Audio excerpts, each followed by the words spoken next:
Ray Peat explained in around a minute. Dr. Ray Peat was a biologist, philosopher, and painter. Ray's goal was to maximize energy production or metabolism and protect against stress. Dr. Peat's main thesis is that energy and structure are interdependent at every level. This applies not only physically, but spiritually, and this is what makes Peat's work so extraordinary. Maximizing the flow of energy is what gives us drive, allows us to gain autonomy, heal from stressors, and ultimately expand consciousness. In Dr. Peat's view, impaired energy production is the sole cause of disease and degeneration. When your metabolism is high, you burn more carbohydrates than fat. Burning more carbohydrates produces more ATP, consequently supporting the metabolism, and burning more fat produces less ATP, consequently lowering the metabolism, since most of the time that fat is the inflammatory polyunsaturated fat. Ray believed that polyunsaturated fats, which are essentially seed oils, are what have caused all of the degenerative conditions by impairing metabolism. As Ray famously said, keeping the metabolic rate up is the main thing, and there are lots of ways to do it. Essentially, you want to only eat things and only do things that increase energy production or metabolism. And the best way to measure metabolism is your temperature and pulse. Upon waking, your temperature should be around 97.5 degrees Fahrenheit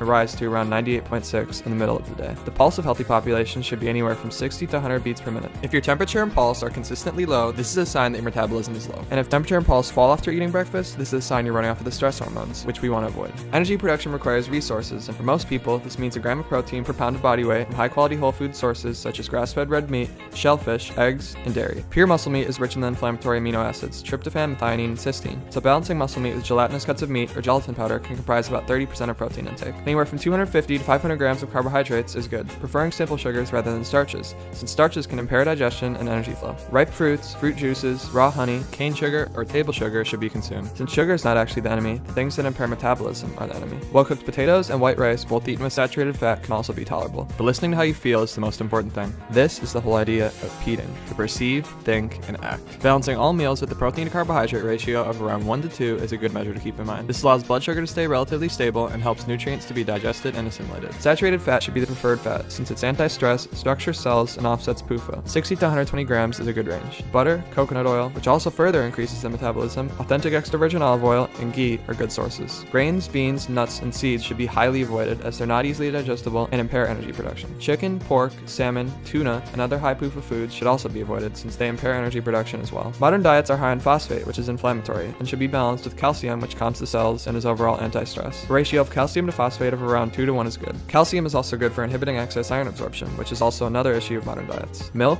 cheese, and ice cream are rich in calcium and provide a balanced source of nutrients that can literally comprise a large part of the diet. Ray also believed heavily in coffee for its benefits to metabolism and overall health, seeing caffeine as a vitamin-like substance. As long as coffee is consumed with enough nutrients, such as with a meal, milk, heavy cream, and/or sugar, then it's good to consume. For its benefits to gut health and hormone balancing, insoluble fiber such as Ray's carrot salad consisting of 1 carrot grated lengthwise, 1 tablespoon of coconut oil or extra virgin olive oil, 1 tablespoon of white vinegar or apple cider vinegar with a pinch of salt can be eaten daily for its antibiotic and antiseptic qualities. Supplemental foods of liver and oysters should be consumed once or twice a week for their rich vitamin and mineral content. Occasional well-cooked greens can also be good. Supplemental magnesium, fat-soluble vitamins, B vitamins, ensuring adequate salt intake and micronutrients are also other factors to keep in mind. If from diet and lifestyle alone temperature can increase, supplemental thyroid hormones should be considered. The Ray Peat community on Twitter has plenty of resources, and the Ray Peat forum is full of discussions surrounding Ray's ideas. Looking up anything you're interested in followed by Ray Peat is a great place to start.